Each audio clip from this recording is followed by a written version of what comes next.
최근 4년 동안 스쿨존 내에서 발생한 교통사고와 부상자가 증가 추세라고 합니다. 어린이 보호구역의 현 주소와 개선 방안에 대해서 한아름 리포터와 살펴보겠습니다. 안녕하십니까? 네, 안녕하세요. 일단 스쿨존, 그리고 언제부터 생겼고 무엇인지 용어 정리부터 해주시겠습니까? 네, 스쿨존 또 어린이 보호구역이라고 하는 이곳은요, 1995년에 도입된 제도인데요. 초등학교, 유치원, 특수학교와 어린이집 등의 주변 도로의 일정 구간을 어린이 보호구역으로 지정을 해서 어린이를 교통사고 위험으로부터 보호하기 위한 제도, 또 구역이라고 보시면 되는데요. 네. 이 구역에서는 자동차 속도 제한, 또 주정차 금지, 불법 주정차 단속 강화, 또 단속 카메라 설치 또한 가속 시 가중처벌 등의 규제가 적용되는 구간이라고 보시면 되겠습니다. 어린이 보호구역의 법적 정의가 1995년에 처음 도입이 됐고 2019년에 민식이법 이후에 대폭 강화가 된 거군요. 네, 그렇습니다. 이제 일단 스쿨존 내 속도 제한을 50km에서 30km 이하로 하향 조정을 했고요. 12세 이하 어린이가 스쿨존에서 사망할 때는 최소 징역 3년 또 최대 무기징역까지 가능하도록 처벌 또한 강화를 했습니다. 또한 전국 스쿨존의 단속 CCTV 및 횡단 시설의 안전설비를 의무화했고요. 스쿨존에 진입할 당시, 그러니까 진입할 때는 반드시 정차 의무를 부과했고 이를 어길 시에는 과태료 적용까지 강화를 했습니다. 광주에 있는 어린이 보호구역은 몇 개나 됩니까? 네, 광주시와 5개 자치구에 따르면 2025년 기준 광주광역시의 어린이 보호구역은 총 107개소라고 보시면 되겠습니다. 네. 107개요? 네, 107개입니다. 예. 그래서 어린이 보호구역에서 발생한 교통사고 수는 어떻게 되나요? 네, 안타깝게도 어린이 보호구역에서 발생하는 어린이 보행 교통사고는 2021년에는 20건, 2022년과 2023년 13건으로 매년 줄어들고는 있지만 스쿨존 내 사고가 끊이지 않는 데에는 끝없이 이어지는 운전자들의 과속과 신호 위반이라는 배경이 계속해서 지적되고 있습니다. 예. 학생들의 등굣길 곧 생명선이라고 말할 수도 있을 텐데요. 최근에 발표된 학교 안전실태조사에 보면 광주 지역의 상당수 보행로와 차도가 제대로 분리가 되지 않아서 학생들이 위험에 노출돼 있다고 합니다. 스쿨존과 통학로 환경 개선을 위한 제도적인 행정적 대응이 시급해 보이는데요. 스쿨존과 통학로 안전에 대해서 남다른 관심을 갖고 있는 광주광역시 서구의회 전승일 의장과 이야기 나누겠습니다. 안녕하십니까? 네, 안녕하십니까? 통학로 스쿨존에 남다른 관심을 갖고 계신다고 제가 소개를 해드려서 이쪽에 관심을 갖게 된 이유는 뭘까요? 요즘 민식이법 때문에 얘들이 많이 교통사고 일어나지 않습니까? 네. 그래서 요즘 얘들의 안전을 위해서 어떤 스쿨존에 관심을 많이 갖게 됐습니다. 말씀하신 민식이법이 2020년에 이제 시행이 됐는데 그 이후에도 지금 줄질 않고 있어요, 사고가. 여기에 대해서 이제 의장께서는 어떻게 보고 계십니까? 원래 당초 민식이법은 어린이 보호구역 내에서 안전을 강화하자는 국민적 요구에 따라서 제정된 중요한 법이죠. 예. 하지만 법의 시행만으로는 모든 문제가 해결되지 않고 있습니다.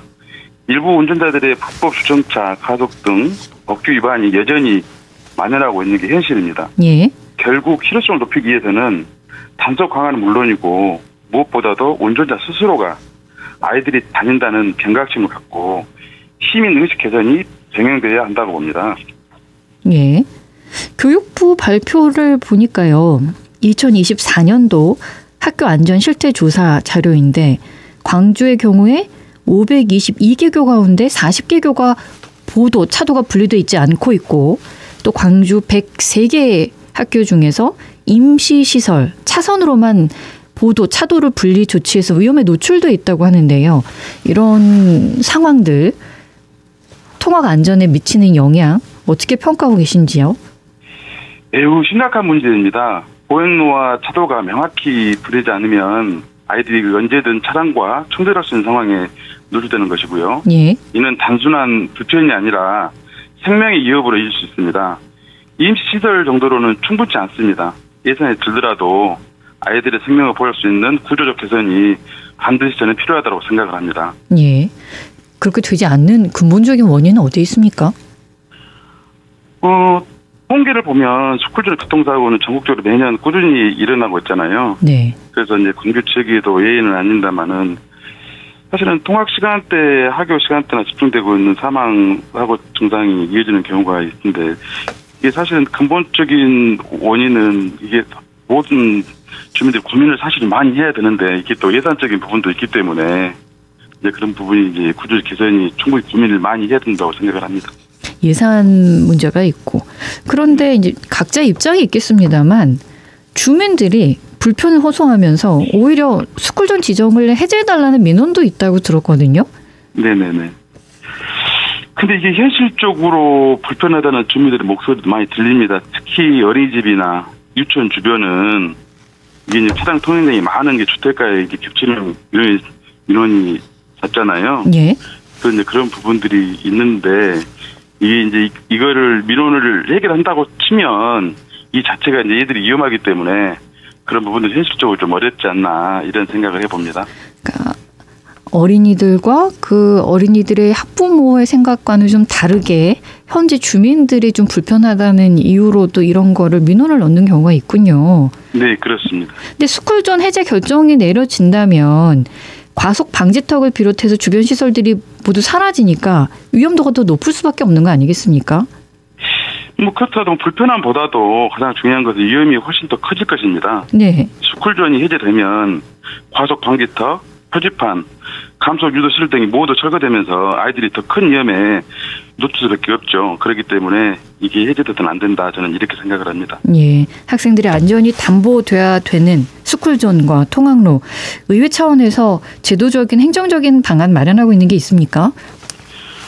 뭐 필요하다라면 이제 예를 들어서 이제 처음 이제 저희 그 의회 차원에서는 서구 의회는 무엇보다도 현장의 목소리를 중요하게 생각하고 있습니다. 저희 주민과 학부모, 학교 관계자들이 의견을 수시로 듣고 문제점이 확인되면 관계기관과 적극적으로 소통하고 개선이 이루어질 수 있도록 힘쓰고 있습니다. 또한 예산 심의나 정책 제안 과정에서 어린이 통학로와 관련된 안전시설 설치, 노후시설 보강 등이 필요한 사업이 제대로 반영될 수 있도록 꼼꼼히 살피고 있습니다.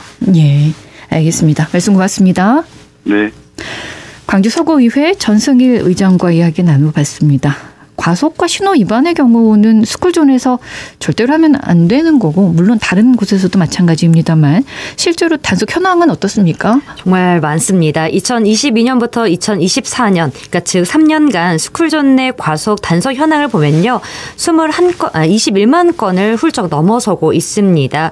최근 3년간 신호 위반의 경우는 매년 증가세를 보이고 있는데요.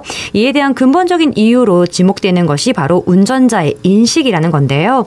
이에 대한 자세한 이야기는 도로교통공단 광주 전남지부 이정표 교수에게 직접 들어보겠습니다. 네, 먼저 첫 번째로 단속 장비 및 감시 강화가 있겠습니다. 어린이 보호구역 주요 통학로에 무인 단속 카메라를 확대 설치하여 상시 단속을 하는 것이 될 수 있겠고요. 두 번째는 어린이 보호구역 내에 과속 방지턱 및 미끄럼 방지 포장을 꾸준하게 함으로써 물리적으로 차량 속도를 낮출 수 있는 방법이 있습니다. 마지막으로 교통안전 캠페인과 교육이 될 수 있겠는데요. 운전자에게 어린이 보호구역의 중요성을 알리고 주정차 금지, 신호 준수에 대한 지속적인 교육과 캠페인을 병행하는 것이 되겠습니다. 가장 중요한 거는 이제 운전자분들의 이제 의식이 가장 중요하다라고 생각을 하는데 그렇지 않다면 더욱더 강화해서 단속을 이제 확대 실시하는 것들이 필요하다고 봅니다.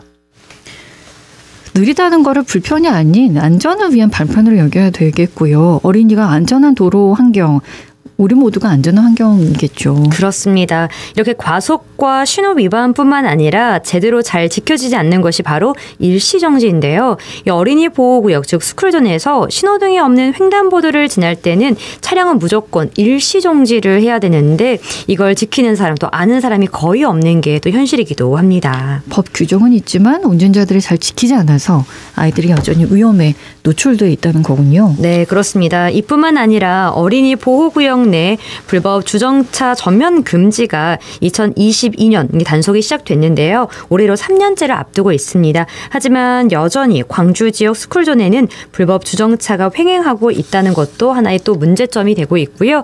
또한 속도 제한 등 노면 표시가 지워지거나 보도, 차도 구분이 미흡하는 등 이런 다양한 문제들도 빈발하게 발생하고 있습니다. 네.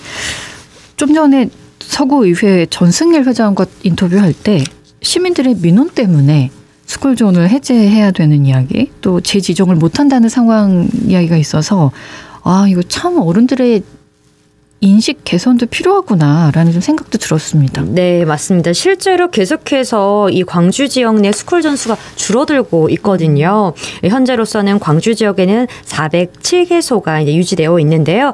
실제 한 사례를 들어보시면 이제 광주 북구의 한 어린이집 앞에 스쿨존이 해제가 돼 미취학 어린이들이 불법 주정차와 가속 차량 속에서 사고 위험이 굉장히 높이 처해져 있습니다.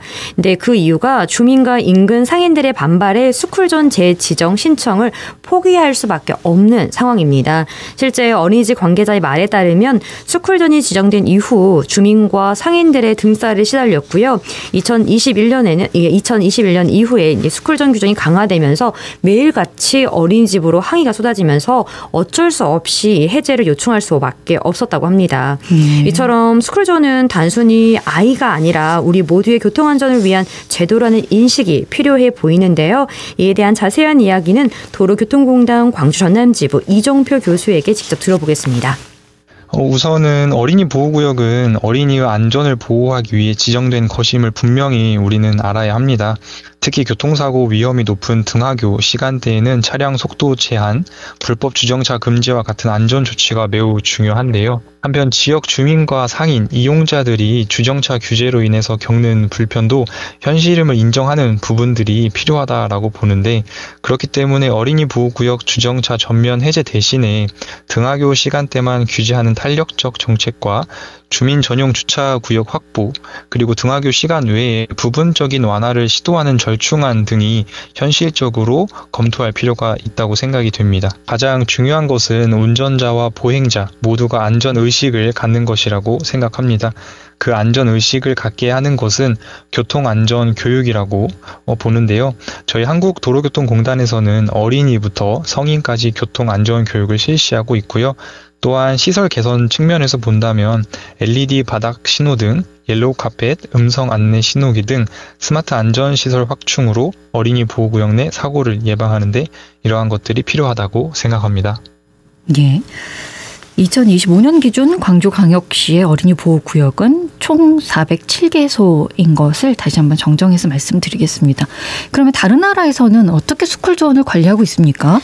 대표적으로 일본의 경우를 보면 일본은 스쿨존을 통학로로 구분을 하고 있고요. 지자체, 학교, 학부모, 지역 주민이 함께하는 점검 시스템을 운영하고 있습니다. 이렇게 통학 안전지도를 통해서 위험 지역을 시각적으로 표시해 학생, 학부모, 운전자에게 위험 인식을 공유하도록 하고요.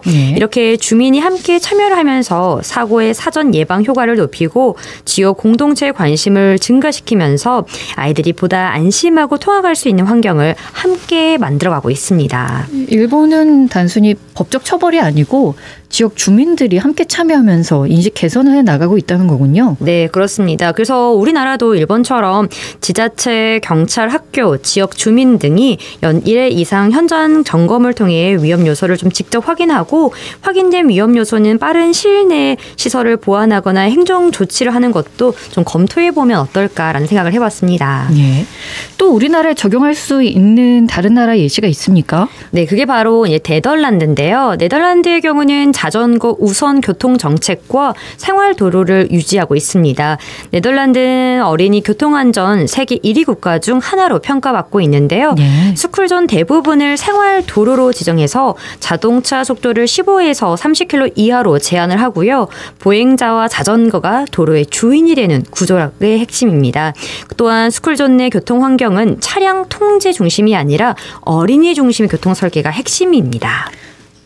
어떻게 하면 이렇게 안전한 환경이 될 수 있는 겁니까? 정말 부럽죠. 네. 사실 네덜란드의 경우는 스쿨존에서 보행자와 차량이 동일한 공간을 공유하고 있지만 차량이 반드시 먼저 양보를 해야 합니다. 네. 또한 도로폭을 인위적으로 좁히고 속도 저감 시설을 설치해서 차량이 자연스럽게 이 구간에서 감속할 수 있도록 만들고 있고요. 네. 또한 등하교 시간에는 차량 진입 자체를 완전히 차단하거나 일부 구간은 자전거와 보행자 전용 도로로 운영을 하고 있습니다. 이를 통해서 네덜란드에선 스쿨존 내 사망 사고가 거의 0에 가깝고요. 네. 때문에 어린 아이들이 혼자서 이렇게 거리를 걷거나 또 부모에 대한 의존도가 굉장히 감소하고 있습니다. 인식의 변화가 굉장히 중요하군요. 그렇습니다. 이렇게 저출생 위기, 학령 인구 감소를 이야기하면서도 정작 지금 학교를 다니고 있는 아이들이 안전하게 걸 길 없다면 정말 어떠한 정책도 공허해 보일 거라는 생각이 드는데요. 학교 밖의 위험을 그대로 방치하는 이 현실과 어른들의 인식을 바로잡아야 하는 때가 지금이라고 생각됩니다. 예, 한아름 리포터였습니다. 고맙습니다. 네, 감사합니다. 언제 어디서나 내 손 안의 뉴스. 광주 MBC 뉴스 유튜브 구독으로 함께하세요.